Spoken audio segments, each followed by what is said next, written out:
E aí tu fica louca, louca para te livrar, que é liberdade. Chega na hora dessa liberdade, tu tá tão envolvida nesse mundo fechado que tu se sente mal em pensar em sair fora. Ô, Magda! Te amo, amor! E então, o que vocês puderam relacionar do filme com o texto, do institucionalismo? O que lhes chamou atenção?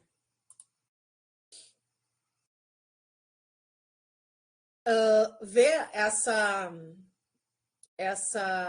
frase dela, né, essa construção dela sobre o presídio, é muito curiosa, porque ela fala assim, é uma rotina, vira uma rotina, né? A gente acaba se acostumando a ela, né? A gente gostaria de fazer coisas e não pode, a gente gostaria de dizer coisas e não diz, e aí a gente vai incorporando. E ela fala assim, é tão engraçado que quando a gente sai, a gente não sabe o que fazer, entendeu? Quando ela tem a liberdade, ela já não sabia o que fazer. Ela estava ali no centro de Porto Alegre perdida, e ela fica um bom tempo ali perdida, ela não sabe o preço das coisas, quanto que é, a tinta do cabelo, ela está perdida. Tá? Então, esse é um efeito da institucionalização, e essa coisa da rotina que ela fala é algo que os autores vão defender enquanto sendo preponderante para pensar a perspectiva institucional. Tá? Então, assim, ó, eu escolhi um presídio, vocês podem estar se perguntando, né? Por que a gente está falando de institucional e falar de presídio? O que presídio tem a ver com a administração? Tem tudo a ver, tá? Primeiro porque vocês também poderão ser administradores de presídio, tá? Tem uma demanda muito grande para a gestão de presídio, tanto do ponto de vista público quanto privado. Tem concursos da SUSEP, não só para agente carcerário, mas para quem é do administrativo, é uma possibilidade de atuação para vocês. Tá? Também, do ponto de vista privado, essa tende a ser uma tendência, né? Cada vez mais que se constituam empresas com essa tendência de privatização, que eu não concordo, mas né, que há uma tendência de privatização desses presídios, aí vai se abrir toda uma organização privada em torno disso. Eu não sei se alguém já viu Orange is the New Black, que é uma série do Netflix. Na minha opinião, uma das melhores séries que eu já vi, e olha que eu sou fã de série, tá? Se vocês não viram, façam isso nas férias. Agora não, porque não pode começar a ver essa série agora, vai atrapalhar os estudos, tá? Mas, assim, tem um momento em que se discute muito essa questão da gestão privada dos presídios e o quanto que uma empresa vai fazer essa lógica de cortar custos e para que ela tenha mais lucro quando o assunto é presídio, né? Então é uma coisa muito, muito, muito interessante de se ver, fora outras tramas da série que é bem interessante, né? Mas enfim, há muito que se pensar sobre essa questão do ponto de vista da administração. E é também uma demanda que tem toda uma questão política social, né? O debate sobre a lógica penitenciária, do debate prisional no Brasil, isso é uma outra coisa que também interessa muito a administração, sobretudo a questão dos estudos críticos, né? Então, assim, é um campo de atuação para a administração, tá? Mas quando a gente vai falar na perspectiva institucional, é muito comum falar em instituições totais, e o presídio é uma delas, né? Porque são aquelas instituições totais, aquelas que os elementos da perspectiva institucional, eles são mais presentes, né? Não que isso não exista em outras instâncias, mas essa é a questão do presídio onde acentua, tá gravando, é onde acentua isso, tá? Então, assim, as instituições totais são os presídios, são os internatos, os manicômios, né? As escolas em que as pessoas ficam, né? Lá. Ainda que essas questões das instituições, elas permeiem outros espaços com bastante força também. tá? Vou pegar assim, quais são as questões que ela estava falando ali de rotina e que são extremamente importantes para pensar essa questão da institucionalização, do controle, do cerceamento, né? Toda essa lógica que eu falava para vocês na aula passada, na outra aula da teoria institucional, que são maneiras, né? As instituições, elas criam maneiras de fazer com que as pessoas sigam mais ou menos uma lógica, ainda que elas não saibam o porquê disso, né? Como se elas não tivessem escolha, elas acabam internalizando certa lógica, que é o efeito da institucionalização. Então, essa rotina que ela fala, né, que ela descreve ali, todos os rituais, todas as questões que são presentes, por exemplo, no presídio, tá?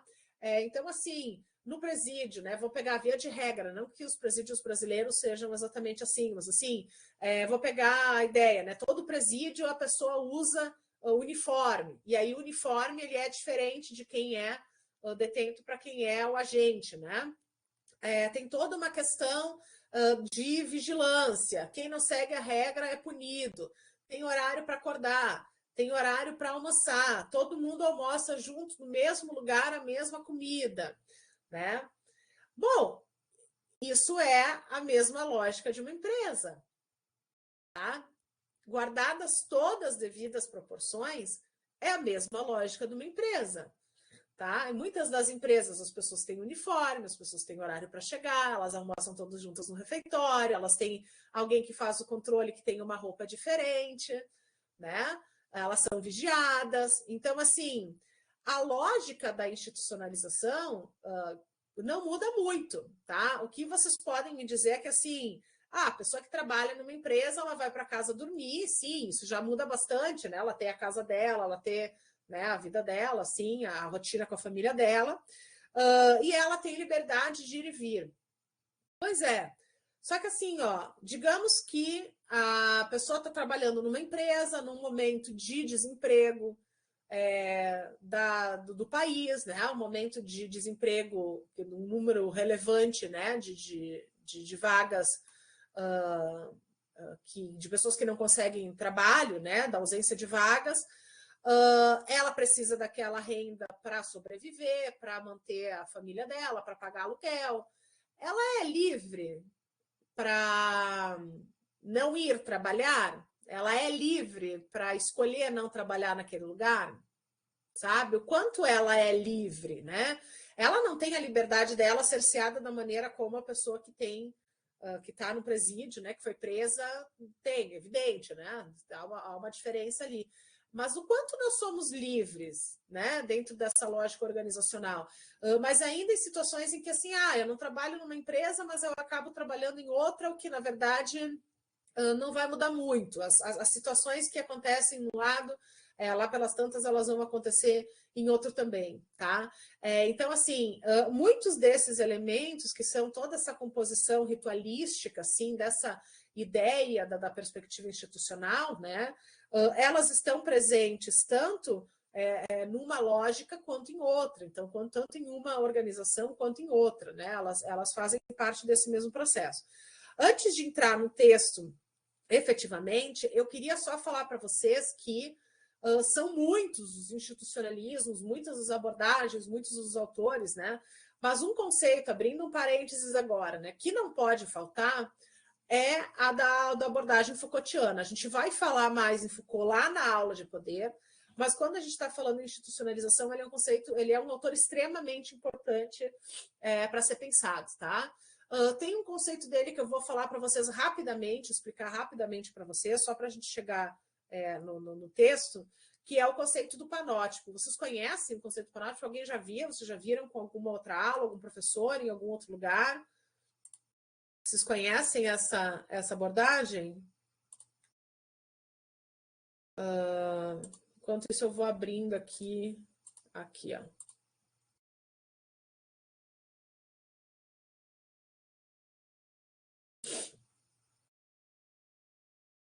Vem do caso do sistema prisional, fiquei pensando na parte das dimensões cognitivas simbólicas, reguladora psicossocial e também limitação do administrativo. Isso, tem uma série de valores e coisas que acontecem. Nessa parte administrativa não tem poder sobre, né? Exatamente, é isso mesmo, Frederico. A gente vai falar mais sobre isso, mas eu acho que essa questão simbólica, todas essas dimensões, elas são exatamente ilustrativas desse ponto. Bom, o panótipo é isso, tá? Ele é, acima de tudo, uma figura arquitetônica, tá? Então, o que muitos autores da perspectiva institucional vão dizer que é um pouco do que a gente falava na aula passada sobre essa questão da arquitetura, né? Os lugares, eles têm poder. Os lugares todos, eles têm poder. A arquitetura tem poder, tá? Ela é uma estrutura de poder, tá? Então, assim, como na sala de aula a gente está dividido com uma estrutura de poder, mesmo aqui que é virtual, a gente tem um desenho, né, um design que é todo montado para que eu coordene as coisas da aula, que vocês tenham acesso limitado a várias ferramentas, por exemplo, ou que eu posso limitar a vocês, ou que só eu posso atribuir. Tem muitos estudos sobre a questão do design das plataformas, design de sistemas, todas essas infraestruturas, sejam elas físicas ou virtuais, elas são montadas em cima de uma arquitetura de poder, tá? E aí, assim, antes desse desenho do panótipo, que é uma figura arquitetônica e do qual o Foucault vai construir um conceito próprio, né? Os presídios, eles eram, que vocês já devem ter visto, assim, aquele formato de um corredor com cela de um lado, cela do outro, cela do lado, cela do outro, sabe? Um modelo, digamos assim, mais tradicional, né? Corredor, cela, cela, cela e tal, né? Uma do lado do outro, assim, num corredor reto, tá? Só que esse formato, ele demanda uma quantidade de vigilância maior, porque eu preciso ter pelo menos um guarda ali em cada ponto para dar conta de olhar para todas essas celas, tá? O que é essa figura do panótipo enquanto uma estrutura arquitetônica, tá? Eu coloco as celas todas num círculo e uma torre de vigilância no meio. Então, eu economizo muita vigilância, porque eu tenho um guarda só, né, em tese, nessa torre, que é os olhos que tudo vê. É um 360 graus, que é os olhos que tudo vê, que está vigiando tudo. Então, eu economizo na questão do controle e eu consigo observar, vigiar melhor. Tá? Essa figura, vocês já devem ter visto, não necessariamente em presídio, mas em alguma escola que vocês estudaram, né? Alguma universidade. A URGS é assim, em alguma medida né? Da disposição dos prédios. A Unicinos é exatamente assim, tem um redondo que é exatamente isso, né? Tem muitas escolas que são assim, tem muitos outros lugares que funcionam dessa maneira. Então, é uma estrutura para otimizar a questão do controle ali das pessoas, tá? Qual que é o conceito do Foucault do panótipo? O conceito dele do panótipo é que, ainda que não, olha a sacada, ainda que não tenha ninguém na torre, ainda assim funciona, tá? Porque é a estrutura que vai dar conta de fazer com que as pessoas se sintam de alguma forma vigiadas, né? Aí ele vai falar sobre diferentes relações de poder que a gente tem estabelecidas na sociedade e que dão conta de fazer um controle dos corpos, né? Para que depois a gente tenha a ideia da docilização dos corpos. Então, são estratégias de controle, para o bem e para o mal, porque na medida como isso vai garantir que as instituições funcionem de alguma maneira, ela também vai ter um poder sobre os corpos que estão muito mais colocados do que a gente imagina, tá? Porque a gente acaba se docilizando de acordo com os lugares, as estruturas onde a gente está. Então, é por isso que a perspectiva institucional tem essa ideia de que a gente vai fazer coisas que são colocadas para aqueles espaços, ainda que a gente não queira exatamente, por exemplo, fazer, ou seja, contra, a gente vai acabar agindo dessa maneira, tá? Sendo controlados. Tem muita gente estudando também essa questão do panótipo nas plataformas, né? Como que essas plataformas fazem todo um controle das pessoas, né? Por exemplo, assim, tu já tem hoje no aplicativo toda uma avaliação do cliente sobre o trabalho da pessoa, ela pode descrever o que aconteceu, já tem um controle por GPS, já tem um controle de quanto tempo ficou ali, aqui onde está, quanto tempo perdeu, quanto tempo levou. Então, tem um controle muito firme de todos esses processos, né? Mas tem uma outra discussão agora que está em voga, que é da Uber, por exemplo, né? Mas daí a tendência é que outras plataformas também utilizem. Inclusive, eu dei uma entrevista para um jornalista que é de um projeto da URGS essa semana falando sobre isso, que é o controle que a Uber está propondo, por enquanto, pelo menos de graça, para que os motoristas tenham, via celular, de controle de vídeo e de voz nas suas corridas, né? Então, isso seria uma medida de segurança para o motorista, né? Por exemplo, uma mulher que poderia ser, que é assediada, né? Eventualmente, uma pessoa que pode ser hostilizada, uma pessoa que pode sofrer alguma situação de assalto, algum outro tipo de violência, isso poderia estar registrado, então poderia ser uma medida de segurança, tá? De fato só que digamos assim, que uma motorista mulher, ela acaba sendo assediada, né, numa corrida e tal, e aí a pessoa que é motorista quer reivindicar o vídeo. Bom, não necessariamente a Uber vai disponibilizar, porque esse é um conteúdo da empresa, não é? A pessoa não tem acesso a ir lá e voltar e ver os seus próprios vídeos, isso é o controle da empresa, né? Então, assim, poderia acontecer uma situação que a Uber vai ficar com receio de que aquele vídeo vá parar nos jornais e que vá ter uma repercussão midiática, e aí, de repente, a Uber pode dizer, não, eu não vou te entregar essa gravação, esse vídeo, ainda que tu queira para ir em busca dos teus direitos, porque eu não quero queimar a minha imagem, né? Então, essa gravação pode não ser exatamente efetiva numa situação que a pessoa, por exemplo, vai precisar. E ainda é uma instância de controle, porque da mesma maneira como a Uber vai ouvir uma situação em que a pessoa teve uma tentativa de assalto, que a Uber vai ouvir uma situação em que a pessoa sofreu racismo ou foi vítima de assédio, a Uber também vai ouvir a pessoa conversando com os clientes o dia inteiro. E também vai ouvir a pessoa conversando com familiares e com outras pessoas no momento que ela está trabalhando e coisas que ela venha fazer, né, coisas, textos que ela vai teclar. Então, assim, vai ter acesso à vida privada dessa pessoa numa dimensão absurda, tá?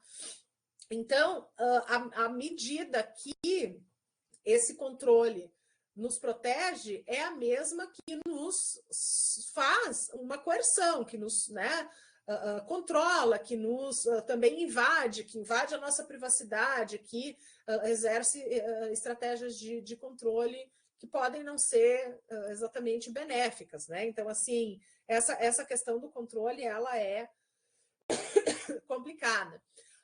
O mesmo acontece, e aí vocês devem ter passado por isso em várias situações, com as questões da vigilância das próprias empresas. Hoje em dia, qualquer empresa que vocês trabalhem, essa empresa, ela olha tudo o que vocês fazem no computador o dia inteiro, né? Ela só não olha mais se ela não quer, porque assim, ela consegue saber quanto tempo vocês ficaram em cada site, que site vocês entraram, ela pode bloquear sites para que as pessoas não entrem, né? Parece que o que as pessoas mais gostam de fazer no horário de trabalho é olhar redes sociais e coisas de futebol, né? E religião, as coisas que as pessoas, de modo geral, mais olham, né? Então, assim, ela pode bloquear conteúdo, ela pode vigiar o que vocês estão escrevendo, o que vocês estão mandando. Então, tem uma série de situações em que essa empresa acaba interferindo, né?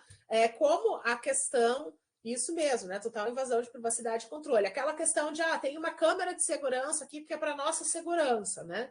É para nossa segurança, mas ela também controla o que a gente está fazendo, o que a gente está falando, etc. e tal. Deu uma crise de tosse agora. Então, assim, não, a gente vai fazer isso para que possa proteger o trabalho de vocês, mas também está estabelecendo controle, um controle que a gente não tem, obrigada, que a gente não tem muita ideia do precedente, né, do quanto que isso vai acabar, de fato, nos impactando, tá? Nas empresas, essa reorganização dos escritórios também aconteceu, e talvez vocês lembrem disso, né? Uma vez, os escritórios eram assim, um corredor também com gabinete, tipo a sala dos professores, ali onde tem o gabinete dos professores na EA, né? Salinha, salinha, salinha, salinha, né? Bom, nesses escritórios tinha equipes de trabalho ali nos anos, né, 90, que trabalhavam ali nessas equipes. E aí a literatura da época dizia: uma equipe de trabalho é composta por 5 ou 6 pessoas e um chefe, né, um líder e tal, né, alguém que vai fazer essa coordenação. Bom, hoje em dia os escritórios tendem a ser um pouco diferentes, né, porque se fez toda uma proposta, não à toa, né, mas seguindo essa mesma lógica da ideia do portas abertas, da ideia do vamos compartilhar. Assim, como é que ficaram os espaços, né? Ficaram verdadeiras ilhas, né? De trabalho, com essas mesinhas, né? Onde junta um monte de gente trabalhando ao mesmo tempo, e cada equipe daquelas de trabalho agora está numa ilha, né? E as equipes de trabalho agora, elas têm não mais 5 ou 6 pessoas, mas elas têm 50, 60 pessoas ali, né? Então, esses espaços de trabalho estão cada vez maiores e sempre tem uma salinha de vidro, que é um aquário, que fica num canto assim, né? Que é a sala do chefe. Então, ele está ali num aquário que é os olhos que tudo vê, né? Ele está ali numa situação de panótipo também, né? Então, fazendo esse controle. Fora toda uma questão de vigilância por câmera, por rastreamento, né? Dos sites, daquilo que as pessoas fazem no celular. Eu vou falar de um segmento que eu conheço bem, que eu dei aula há muito tempo para o pessoal da indústria farmacêutica, talvez vocês conheçam também. E o pessoal da indústria farmacêutica, que é propagandista, né? Não vende nada, assim, né? Não tem exatamente uma coisa para vender, né? No caso, eles oferecem remédio, mas eles não têm como saber, né? Uma lógica um pouco diferente, porque tu não tem como saber de fato se a pessoa comprou, porque tu não está vendendo e recebe dinheiro, né? Tu faz a propaganda para que o médico indique o remédio, né? Então, é um tipo de venda que, como não tem assim como mensurar a questão da comissão, eles controlam muito o trabalho das pessoas, porque a indústria farmacêutica quer garantir que as pessoas estejam atuando. Quanto mais elas atuarem, mais elas vão vender, porque não tem uma lógica de venda direta, vocês me entenderam, né? Então, o que acontece? A pessoa, quando começa a trabalhar, ela ganha um carro, ela ganha um computador, ela ganha um celular, né? Aí pode trabalhar. Só que, assim, eles são vigiados em absolutamente tudo. Absolutamente tudo, né? Quanto tempo tu levou para ir de um lugar para o outro, quanto tempo tu ficou no consultório, onde é que tu estava, onde é que tu disse que estava e não estava, né? Onde é que tu colocou lá na planilha que teve a visita e onde de fato tu estava pelo controle do rastreamento. Então é muito fácil de vigiar as pessoas o tempo inteiro, né? Tem diversos escritórios contábeis que o chefe fica no meio dessas ilhas em torno, né? Isso, ele fica ali, eu tenho uma sala que é dele e ele está normalmente nesse lugar de controle, tá? Então, assim, para falar o quanto que essa questão dos dispositivos é algo que, de fato, interfere muito, né, naquilo que a gente estava falando, tá? Pois a perspectiva institucional, ela vai fazer toda uma análise das organizações, né, que, de alguma maneira, né, eles se propõem a pensar em diferentes concepções racionalistas ali da ação, né, e em vários níveis, né, e da maneira como isso vai se manter dentro dos sistemas ou não, né. Então, assim, de alguma maneira, eles vão dizer que todas essas perspectivas cognitivas vão dar lugar aos elementos subjetivos do conhecimento, né? E aí o texto de vocês de hoje vai falar da orientação econômica, da orientação sociológica e política, né? Então, por exemplo, assim, do ponto de vista da orientação econômica, eles vão dizer que não é só para se levar em consideração aspectos econômicos ou aspectos desse tal de mercado, né? Como a gente estava falando do mercado enquanto um ente, assim, né? O mercado enquanto alguém que quase que tem regras próprias, né? Mas tem que se levar em consideração, sobretudo, os aspectos que são constituídos, permeados nessas instâncias subjetivas, tá?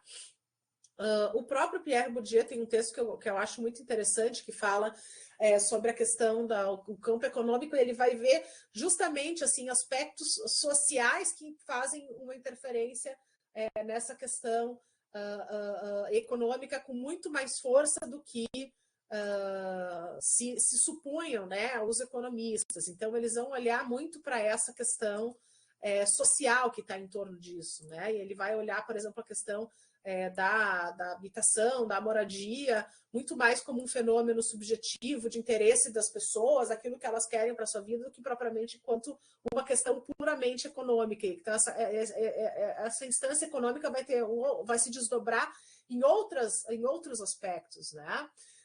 Então, assim, a questão é que a orientação econômica ela não vai ter um lugar central, né, nessa questão, por exemplo, das instituições econômicas, né? Mas ela vai ter, eles vão olhar muito mais para a questão das relações que se estabelecem do que propriamente para alguma questão puramente, digamos assim, de mercado ou das empresas, né? Ou da questão contratual. É claro que isso é também uma crítica à abordagem da economia das organizações, né? Porque eles vão dizer assim, o fato de vocês olharem para questões que são basicamente econômicas e colocar como única premissa, única perspectiva o lucro, faz com que vocês percam uma série de outros aspectos que são esses da questão dos processos dinâmicos culturais, né, sociais, que são parte das transações, que são parte das organizações, que são parte das hierarquias, né? Então, assim, tudo isso deveria ser levado em conta, a não ser essa questão puramente, digamos assim, econômica, tá? Ainda se tem toda uma ideia da orientação política da teoria institucional, né? E aí que tem uma abordagem mesmo da ciência política que é muito grande nesses aspectos teóricos, né? Porque assim eles vão olhar muito mais dimensões simbólicas, por exemplo, né, do jogo político, do que puramente uma questão que seja estrutural ou que seja racional, assim, né? Então, assim, tem todo um deslocamento, né, do foco das estruturas e das normas para uma questão de uma dimensão mais subjetiva, tá? Por exemplo, um fenômeno que é muito comum no Brasil, quando se fala de política no sentido partidário, assim, é a questão da religião, né? Nós somos um país muito marcado pela premissa da fé, e qualquer candidato, candidata, né, por mais interessante que seja, por mais que tenha uma proposta muito boa, por mais que tenha várias coisas, se coloca como ateu, né, se não se demonstra religioso, ele provavelmente não vai ter legitimidade, né? É um cenário assim que se perde muita legitimidade em razão dessa questão, por exemplo, das crenças, da fé pessoal, né? Então, são coisas que fazem parte do ritual, assim, né? Do dia a dia da política. Eu participei, o semestre passado, de uma audiência pública, que é no Senado Federal, né? Mas, no caso, eu fui de maneira remota porque a gente não tinha passagem para ir até lá para fazer a fala, né? Então, só foi quem tinha passagem por alguma central sindical ou pessoal, obviamente, das empresas estavam todos lá, né, para falar das plataformas, e quem já morava ali em Brasília ou no seu entorno, né? Então, foi quem conseguiu ir por conta própria. Mas, de qualquer forma, eu tive dentro de uma situação de audiência pública no Congresso, né? E apesar de já ter visto, assim, a gente vê na TV direto, né, acompanha, assim, né, os debates parlamentares e tal, eu não tinha, até esse momento, me dado conta do quanto que tinha um aspecto muito forte nisso tudo, que é a performatização, né? Não sei se vocês sabem, assim, mas pela TV dá para captar, que no Congresso, quando um está falando, está todo mundo falando em conversas paralelas, é uma barulheira, ninguém ouve ninguém, é toda uma coisa assim que as pessoas ficam lá na tribuna falando, mas tem conversas, é um ambiente meio enlouquecedor, assim, né? Agora, quem é que eles ouvem? Tá? Quem é que eles ouvem? quem é muito caricato, né? Quem tem um personagem, incorpora um personagem muito expressivo, tá? Então, quem é que ouvem? Quem chega lá gritando: eu venho aqui, excelentíssimo, não sei o quê, para falar para vocês, né? Então, tu nota que os discursos das pessoas são muito inflados e eles querem chamar atenção, né? Não é chamar atenção só por chamar atenção, né? Porque ali é uma questão de poder importante, tá? É quem está falando. Quem é que está falando, né? De que maneira está falando? Qual é o personagem, né? Qual é a dinâmica que está se colocando ali? Se tu chega lá, né? Que foi o que eu fiz, assim, falei como eu estou falando com vocês, olha, a proposta é essa, eles dão, né? Dão a menor importância. Então, assim, a maneira como aquilo está sendo colocado, né? E que beira né, horas uma situação violenta, horas o ridículo, porque vocês conhecem assim, essa coisa do jogo político, que bom, né? Tem todas as suas peripécias. Então, eles vão dizer assim, os institucionalistas, que quem conseguir captar essas questões, tá, é que vai conseguir entender melhor como é que vai funcionar essa dinâmica do jogo político, né? O Frederico está falando, deve ser naquela lógica de que quem não é ouvido não é lembrado, né? Melhor o seu projeto não aprovado. Então é isso, mas daí eles vão criando, assim, o cenário político, eu gosto muito de política, eu acompanho muito, assim, a gente vai vendo de perto, é uma coisa dos personagens, é uma ideia né, de como as pessoas se colocam, né, dentro de uma determinada cena e como é que elas performatizam aquilo, assim, né? Muito mais um jogo do que propriamente algo que emane de maneira, digamos assim, natural, porque isso repercute, isso chama atenção, isso, né? Tanto se é uma pessoa assim, acanhada, que fala do politicamente correto, como a gente diz, não tem espaço dentro desse, né, desse covil ali que é a política brasileira, né? Então, assim, nos faz entender melhor porque as coisas são como são. Então, eles vão falar no texto de vocês, ó, os símbolos, rituais, cerimônias, relatos e dramatizações da vida política trazem coerência interpretativa à vida política da sociedade contemporânea. Ou seja, é isso. Os símbolos, os rituais, as rotinas, as cerimônias, né? Os relatos, as dramatizações, as performatizações, né? É isso que essa perspectiva está querendo observar. Tá? Eles vão dizer que é isso que vai legitimar as coisas serem como são, e não necessariamente estruturas macrosociais colocadas de cima para baixo, ou grandes estruturas de controle de poder. Eles vão dizer assim, as coisas vão se legitimando dentro dessas entrelinhas cotidianas, dentro dessas coisas que são colocadas cotidianamente, nas rotinas inculcadas, incrustadas, né? Na rotina que fazem parte da vida de todos nós, né? Enquanto orientação sociológica, eles vão falar que há toda uma construção, portanto, da vida, e aí pegando uma carona ali no Berger e Luckmann, que escreveram um livro chamado A Construção Social, né? Que as coisas elas não são como são, de maneira ontológica, assim, de maneira natural, né? Como se elas nascessem dessa forma, tá? As coisas, elas são uma construção social, tá? E elas se constroem, no caso, se destroem, de acordo com todas essas, esse transcorrer, né? Das rotinas, da vida da organização, né? Das relações, portanto, tá? Então, as coisas, elas são uma construção social. E é claro que tem muito que está colocado, né, dentro dessa construção social que faz parte de concepções que a gente tem sobre a vida, né? Quando eu me formei, eu era muito nova, muito insegura, né? Fui trabalhar como psicóloga, o que a gente faz? Compra um tailleur, né? taierzinho, psicóloga faz o quê? Veste taier, né?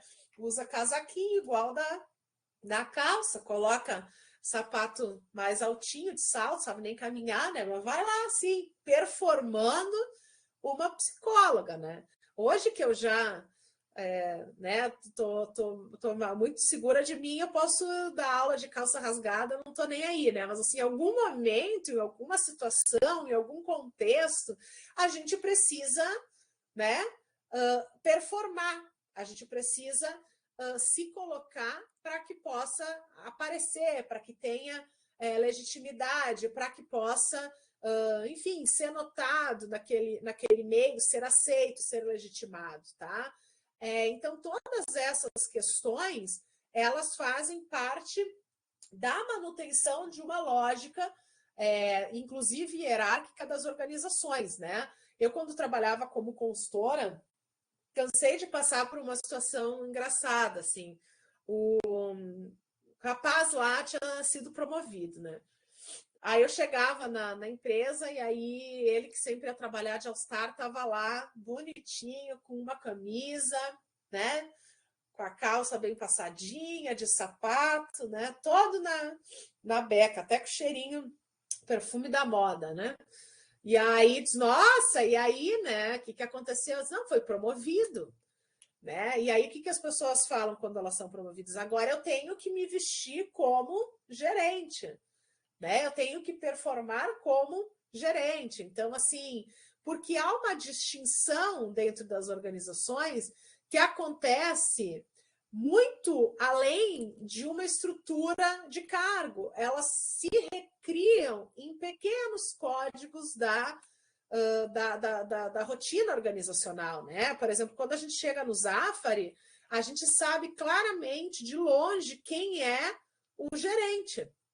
Tá? Tu tá chegando no Zafari, tu vê lá a pessoa com uma camisa com a cor diferente, mesmo as gravatinhas lá, parece que eles usam, tem cor diferente também para mostrar os níveis, né? Então, quando a pessoa é promovida, sabe aquele meme, né? Não direi nada, quando for promovido não direi nada, mas haverá sinais, né?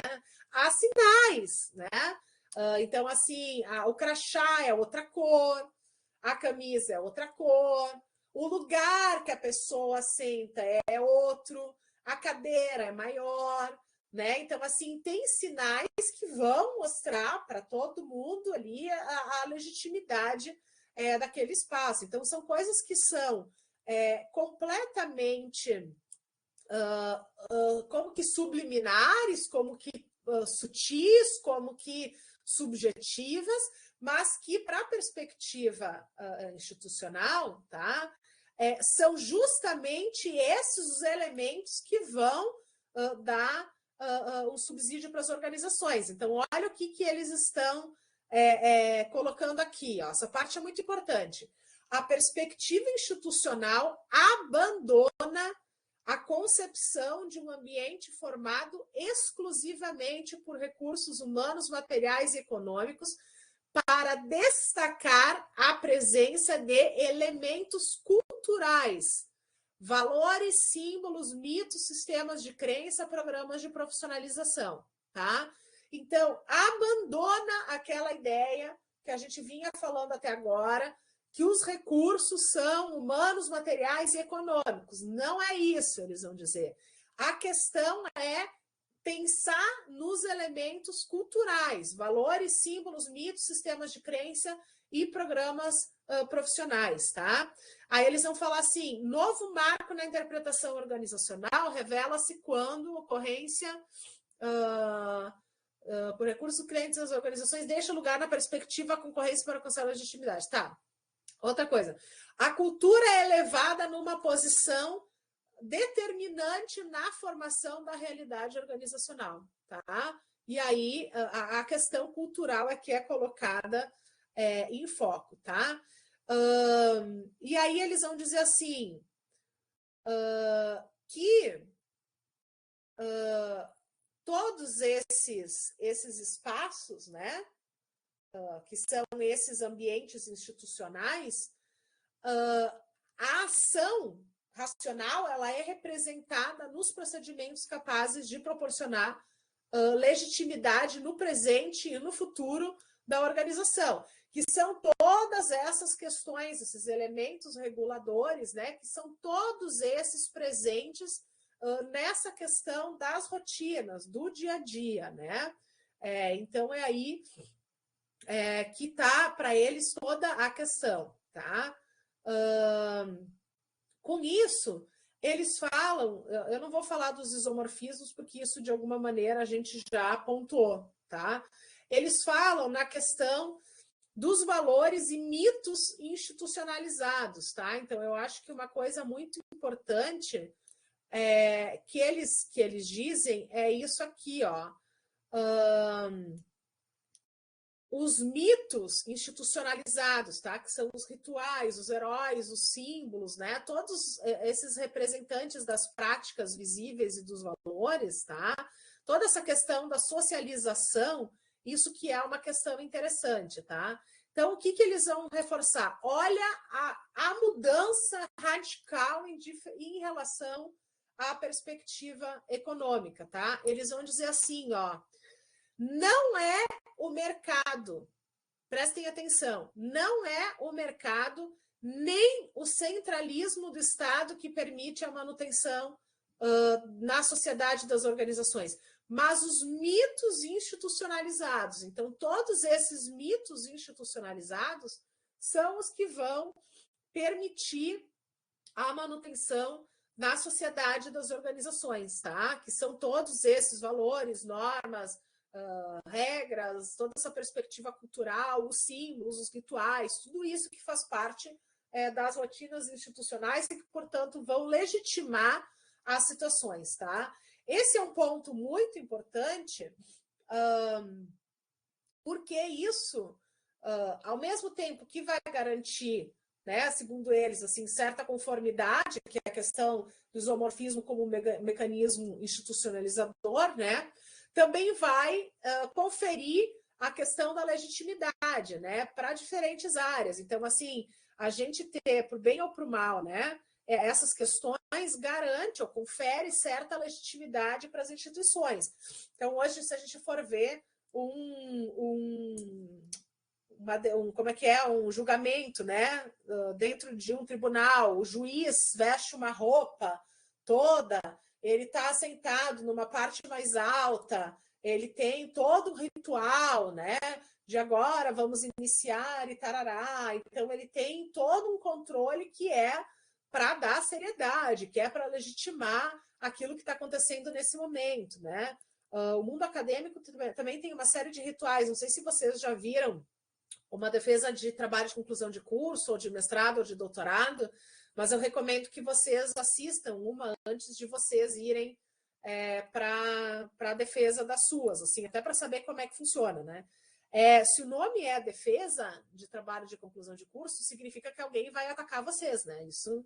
Então, se preparem, porque é a defesa, quer dizer, alguém vai te atacar. E tem todo um ritual, todo um protocolo para isso, né? Então, o que acontece, né? Chega lá e aí a orientadora começa, vamos abrir os trabalhos, estamos aqui, né? Agora o aluno Daniel Dornelles vai apresentar o trabalho intitulado papapá, e aí passa para o Daniel tem tanto tempo para falar, e passa para o argoiador, só o argoiador pode falar, ele tem tanto tempo. Um passa a palavra para o outro, que passa a palavra para o outro e tal. E tem um momento que todo mundo sai da sala e a banca fica lá para discutir o conceito do aluno, né? Normalmente, a gente discute o conceito muito rápido e depois fica fazendo fofoca. Isso para contar um segredo para vocês, né? E quem está do lado de fora, lá está morrendo. Ai, meu Deus, eles vão me reprovar, né? Não é isso, já está aprovado, só que daí a fofoca rola solta de outras coisas. Tu viu fulano, né? Daí a galera fica lá fofocando e esquece o aluno fora da sala, tá? Mas, enfim, são processos legitimadores que vão conferir um status, né, para aquela situação por meio de toda essa abordagem ritualística, né? E agora eu vou me encaminhar para o final da perspectiva institucional, já fazendo uma brecha com redes. Eu queria saber, tem alguém ainda aí assistindo a aula? Tem alguém aí? Múltiplos estão digitando. Opa! Que bom, que bom. Então tá, olha só, ficou certo essa questão da perspectiva institucional? Posso passar para redes e falar um pouquinho? Tem ainda alguma dúvida, alguma contribuição? Porque senão eu vou indo, tá? Tudo certo. Então tá. Não é uma abordagem assim difícil, ainda que ela tenha essas nuances assim de a gente pegar o que de fato é importante, digamos assim, de se destacar nessa questão, tá? Então, indo para redes, enquanto vou ver se aparece alguma questão, dá tempo ainda de voltar, mas assim, indo para redes, então, como eu disse, já era previsto aquela atividade que vocês fizeram na terça-feira, tá? Então, não tivemos grandes mudanças, assim, apesar do cenário, né, ser esse de muita confusão.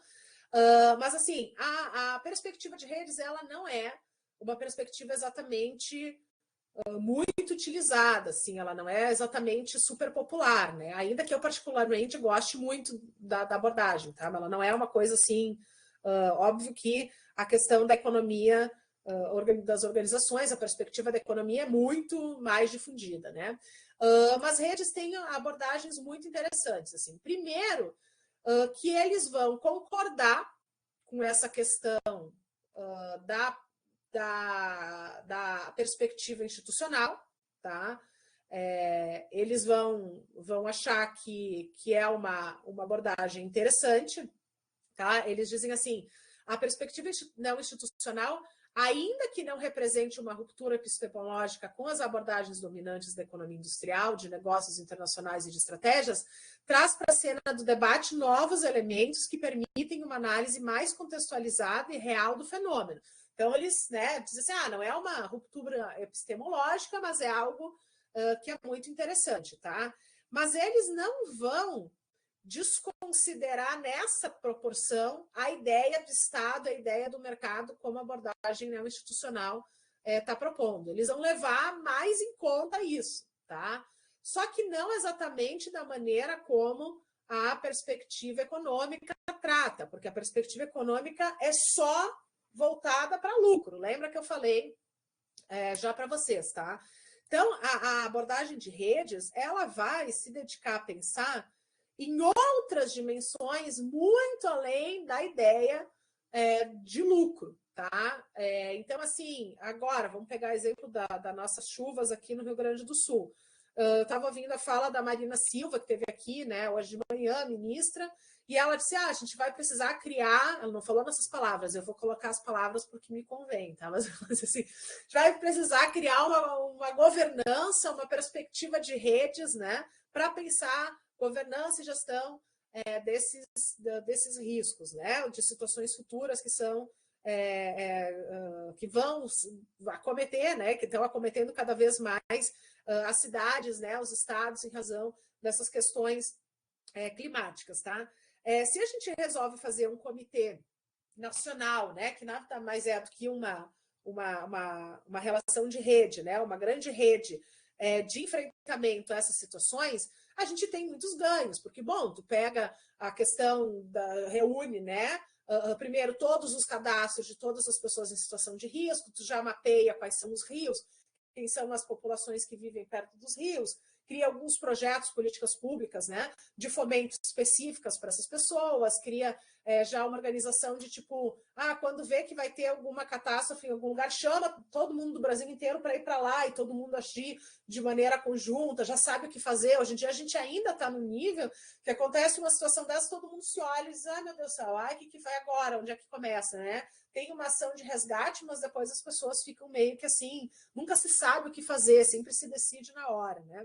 Então, seria bom, de fato, que isso tivesse algo organizado, sistematizado, dentro mesmo de uma perspectiva de governança. Agora, isso não é uma coisa que exatamente vai dar lucro para ninguém, não é uma abordagem que prevê lucro, não é algo que está olhando, como a gente estava vendo lá na questão econômica, as relações e ver onde gasta, quanto gasta, se gasta mais ou menos, entendeu? Se é viável, se é excelente, né? Se é ótimo para a organização. Não é essa a questão, entendeu?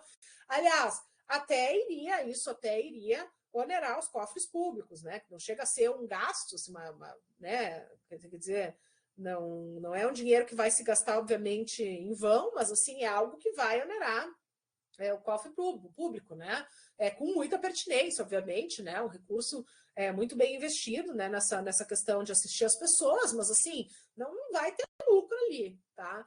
Em outras situações, como por exemplo, a gente vai pensar a ideia do SUS, né?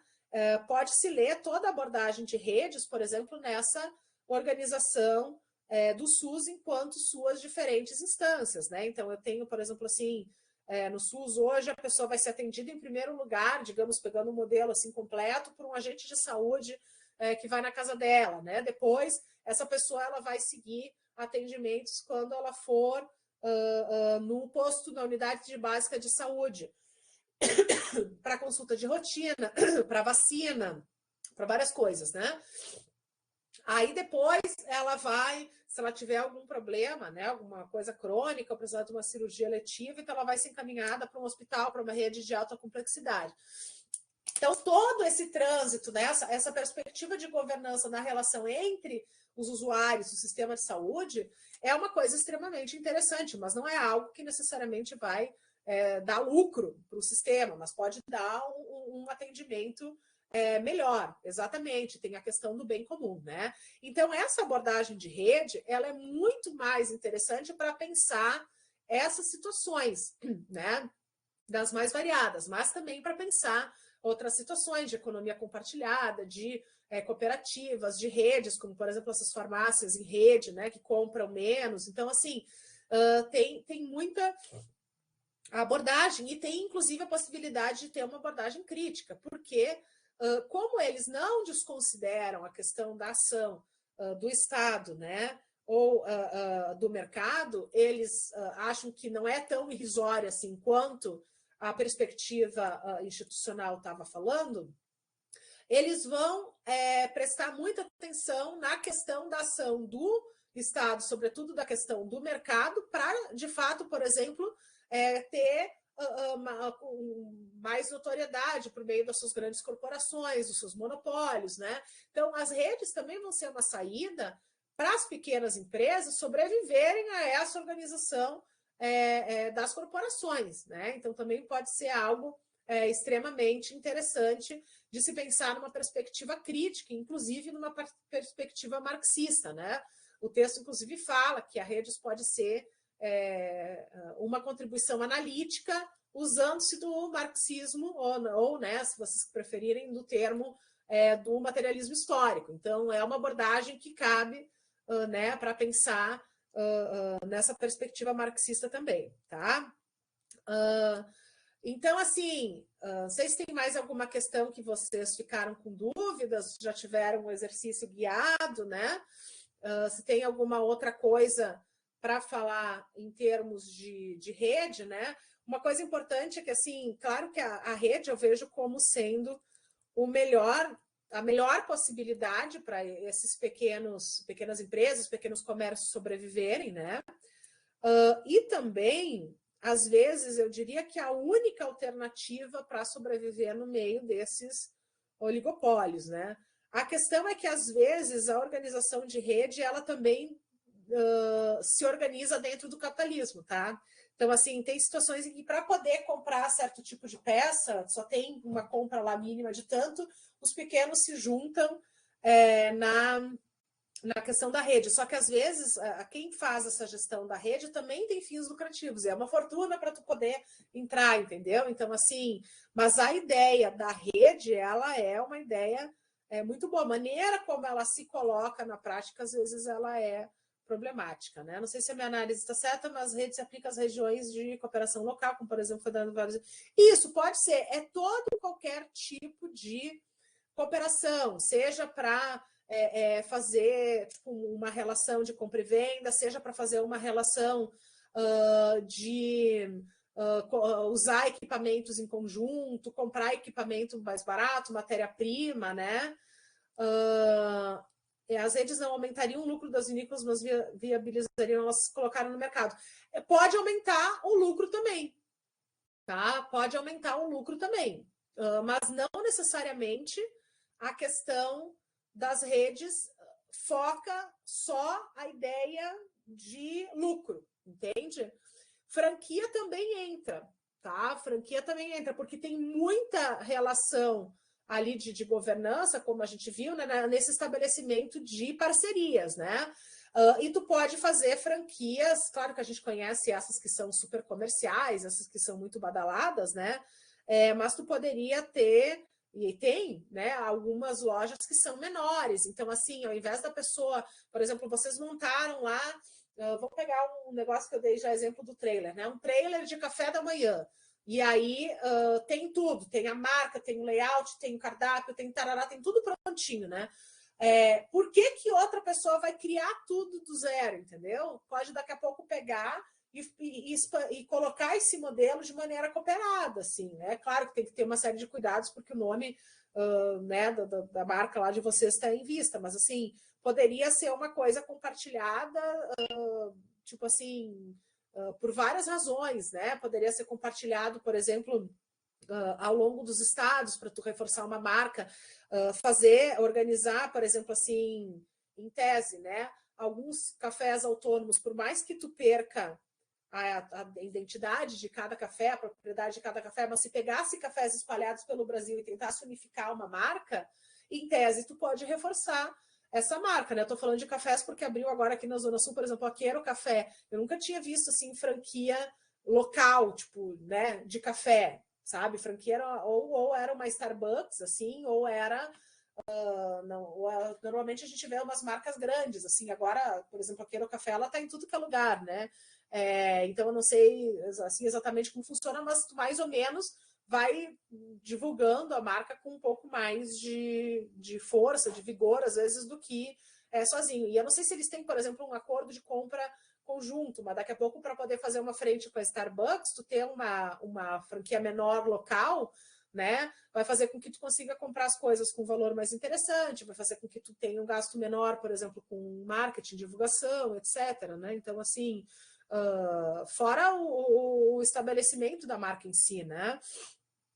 Tu vê uma dessas, tu já sabe que eu já fui numa outra e eu gostei, então assim, né? E tá por várias cidades, tá? Mas enfim, é uma abordagem muito ampla, muito complexa do ponto de vista da possibilidade, assim, né? Que é muito mais completa do que a perspectiva econômica, no sentido dela incluir também essas questões culturais, incluir essa possibilidade também das organizações que não têm necessariamente uma finalidade lucrativa, e leva em conta essa questão da perspectiva institucional, né? Então, assim, é uma boa reunião, digamos assim, de brechas que as outras teorias acabaram deixando, tá?